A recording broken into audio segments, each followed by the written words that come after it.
সব সময় ইস্তেগফার পড়লে আপনি মুস্তাজাবুদ দাওয়া হয়ে যাবেন। কি হয়ে যাবেন? মানে দোয়া করলেই কবুল করবে কে? আল্লাহ। মুস্তাজাবুদ দাওয়া, এই টার্মিনোলজি, এই পরিভাষাটা কি আজকে প্রথম শুনলেন? জি জি জি। খেয়াল রাখবেন, মুস্তাজাবুদ দাওয়া মানে এমন ব্যক্তি, যেই ব্যক্তি দোয়া করতে দেরি কিন্তু দোয়া কবুল হতে দেরি হয়। হাত তুলে দোয়া করতে দেরি, মুহূর্তেই দোয়া কবুল করে নেয় কে? আল্লাহ। আপনি যদি সব সময় ইস্তেগফারের আমলটা করেন, আপনারা মুস্তাজাবুদ দাওয়া বানিয়ে ফেলবে কে? আল্লাহ। আপনারা ইমাম আহমদ ইবনে হাম্বলের নাম শুনেছেন? আমাদের ইসলামে 4টা মাযহাবের প্র্যাকটিস আছে, অনুশীলন। হানাফি, শাফিঈ, মালিকি, 4 নাম্বারটা কথা কন। আরো অনেক মাযহাব আছে, কিন্তু এই 4টা মাযহাব বেশি প্রসিদ্ধ। গোটা বিশ্বের মানুষগুলো কোরআন সুন্নাহর আলোকে যে আমলগুলো করে, এটা 4টা মাযহাবের রেফারেন্সের সাথে কোনো না কোনো ভাবে মিলে যায়।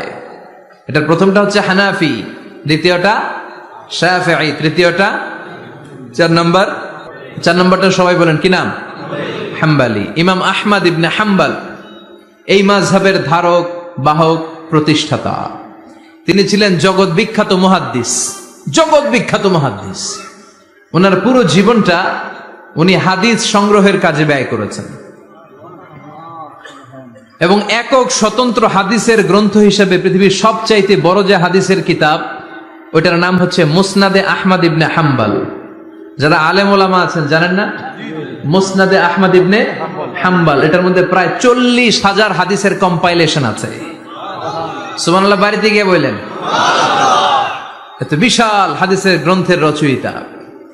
ওনার শেষ জীবনে উনি হাদিস সংগ্রহের জন্য সফর করতেন। শীতের এক রাতে তিনি সফরে বেরিয়েছেন। এক মসজিদে মাগরিব আর এশার সালাত পড়ে তিনি ভাবলেন ফজরের সালাতে এই মসজিদে পড়ে সকালবেলা বেরোবো, যেহেতু বাইরে শীত, কই আর যাব। ব্যাগ থেকে কাঁথা বের করে হাদিস পড়তে শুরু করেছেন, আর ভাবলেন হাদিস পড়তে পড়তেই রাতটা কাটিয়ে দিব।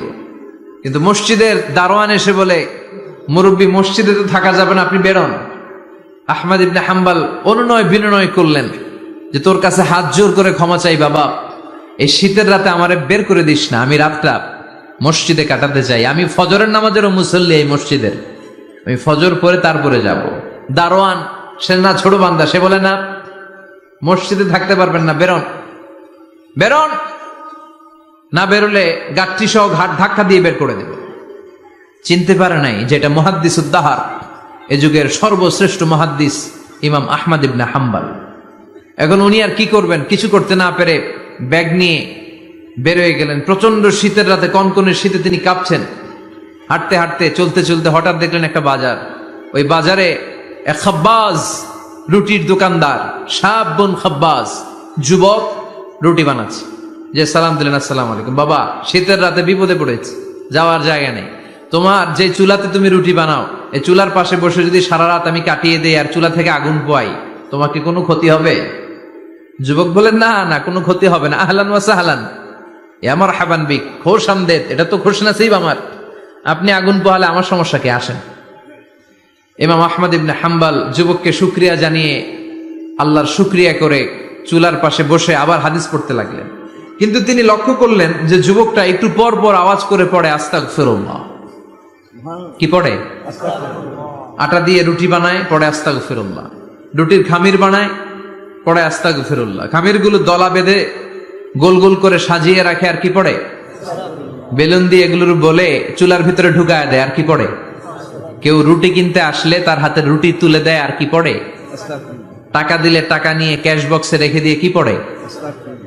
শুধু পড়ছে আস্তাগফিরুল্লাহ, আস্তাগফিরুল্লাহ। ইমাম আহমদ ইবনে হাম্বল তো অবাক, ঘটনা কি, এই যুবকের হলোটা কি? শুধু আস্তাগফিরুল্লাহ। তিনি হাদিসের কিতাবটা বন্ধ করে যুবককে জিজ্ঞেস করলেন, বাবা, আসার পর থেকেই দেখছি তুমি শুধুই পড়ছো আস্তাগফিরুল্লাহ, আস্তাগফিরুল্লাহ, আস্তাগফিরুল্লাহ, ঘটনাটা কি? কেন এত তুমি ইস্তেগফার পড়ো?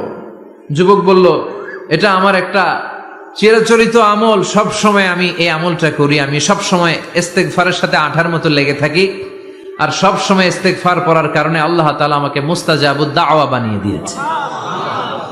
মানে আমি দোয়া করলেই দোয়া কবুল হয়ে যায়। এই জীবনে আমি যত দোয়া হাত তুলে করেছি, মুহূর্তের মধ্যে আমার দোয়াগুলো কবুল করে নিয়েছে কে? আল্লাহ। শুনে তো ইমাম আহমদ ইবনে হাম্বল অবাক, বলে কি, আনতা মুস্তাজাবুদ দাওয়া, তুমি মুস্তাজাবুদ দাওয়া? তুমি দোয়া করলেই কবুল? না, আনা মুস্তাজাবুদ দাওয়া, হ্যাঁ আমি দোয়া করলেই কবুল হয়ে যায়। তুমি জীবনে যা দোয়া করেছো সব পেয়েছো? হ্যাঁ আমি জীবনে যা দোয়া করেছি আমি সব পেয়েছি, সব দোয়া কবুল হয়েছে আমার জীবনে, শুধু একটা দোয়া ছাড়া। ইমাম আহমদ ইবনে হাম্বলের কৌতূহল আরো বেড়ে গেল। সব দোয়া তোমার কবুল হয়েছে, একটা দোয়া কবুল হয় নাই, সেটা আবার কি? যুবক বলতে আরম্ভ করলো, আমার যে দোয়াটা কবুল হয় নাই সেটা হচ্ছে আমি আল্লাহর কাছে অনেকবার দোয়া করেছি, আল্লাহ শুনেছি এই জামানার সবচেয়ে বড় মুহাদ্দিস, তার নাম নাকি ইমাম আহমদ ইবনে হাম্বল। আল্লাহ তোমার কাছে আমার আকুতি, তোমার কাছে আমার মিনতি, আমি যেন এত বড় মুহাদ্দিসের হাতে হাত রেখে মুসাফা করতে পারি আর তার কপালে একটা চুমু দিতে পারি। আমার এই দোয়াটা আজও কবুল হয় নাই। আজও আল্লাহ তাআলা এই দোয়াটা কেন যে কবুল করেন আমি জানি না। একথা শুনে ইমাম আহমদ ইবনে হাম্বল আবেগপ্রবণ হয়ে গেলেন, আর নিজেকে ধরে রাখতে পারলেন না, চোখের পানি ছেড়ে দিলেন আর বললেন, ইয়া শাব, হে যুবক, আহমদ ইবনে হাম্বলের সাথে দেখা করার জন্য তোমার আহমদ ইবনে হাম্বলের দরবারে যাওয়ার দরকার নাই, তোমার এই দোয়াটাও আল্লাহ কবুল করে নিয়েছে। আহমদ ইবনে হাম্বল দেখা দেওয়ার জন্য তোমার দরবারে ছুটে এসেছে। আনা আহমদ ইবনে হাম্বল মুহাদ্দিসুদ দাহর, আমি হচ্ছে আহমদ ইবনে হাম্বল।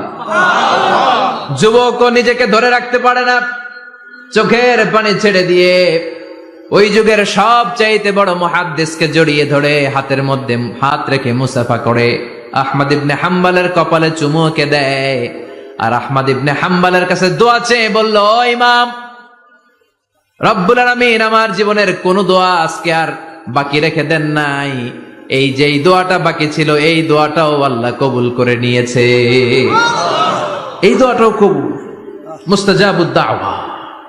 আপনি সবসময় যদি ইস্তিগফারের সাথে আঠার মতো লেগে থাকতে পারেন, আপনি দোয়া করা মাত্র দোয়া কবুল করে নেবে কে? এজন্য সব সময় অবসরে বসে আছেন, বাস স্টেশনে বসে আছেন, সিএনজিতে চড়ে এক জায়গা থেকে আরেক জায়গায় যাচ্ছেন, বিছানায় শুয়ে আছেন, পড়বেন আস্তাগফিরুল্লাহ। কি পড়বেন? প্রাণ খুলে মন থেকে আওয়াজ করে সবাই পড়েন আস্তাগফিরুল্লাহ, আবারও পড়েন আস্তাগফিরুল্লাহ, চিল্লায় পড়েন আস্তাগফিরুল্লাহ। বিশ্বনবী ইস্তিগফারের অনেকগুলো আলফাজ শিখিয়েছেন, সবচেয়ে সহজ যেটা শিখিয়েছেন সেটার নাম হলো আস্তাগফিরুল্লাহ।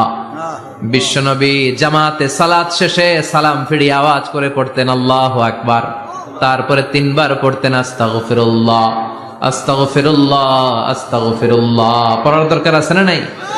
পড়তে রাজি আছেন তো? সালাম ফেরানোর পরে কি পড়বেন? নাকি দোয়া করার জন্য পাগল হয়ে যাবেন? আল্লাহুম্মা আমিন ইয়া আরহামার রাহিমিন, আছে না নাই?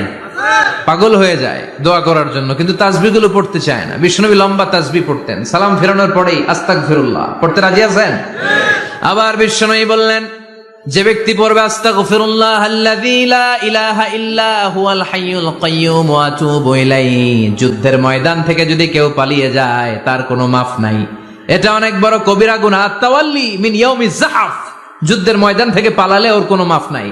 বিশ্বনবী বলেন, যুদ্ধের ময়দান থেকে পালিয়ে এসেছে কোন মুসলিম সৈনিক, সেও যদি এই আস্তাগফিরুল্লাহ আল্লাযী লা ইলাহা ইল্লা হুয়াল হাইয়ুল কাইয়্যুম ওয়া আতুবু ইলাইহি মন থেকে পড়ে, তার জীবনের গুনাহ আল্লাহ মাফ করে দিবে। আবার সাইয়েদনা আবু বকর, সহিহ বুখারীর বর্ণনা, বিশ্বনবীরে বললেন, ইয়া রাসূলুল্লাহ আল্লিমনি দুআআন আদউ বিহি ফি সালাতি, ও নবী আপনি আমারে এমন একটা দোয়া শিক্ষা দেন যেই দোয়াটা আমি নামাজের মধ্যে করব। বিশ্বনবী বললেন, তুমি নামাজের মধ্যে পড়ো, আল্লাহুম্মা ইন্নী যালামতু নাফসি যুলমান কাসীরা ওয়া লা ইয়াগফিরুয যুনুবা ইল্লা আনতা ফাগফিরলি মাগফিরাতাম মিন ইনদিকা ইন্নাকা আনতাল গফুরুর রহিম। সুবহানাল্লাহ। এটা আমরা বলি দোয়ায়ে মাসুরা, এটাও একটা ইস্তিগফার। যেখানেই ক্ষমা চাওয়ার কথা আছে ওইটাই ইস্তিগফার। বুঝতে পেরেছেন?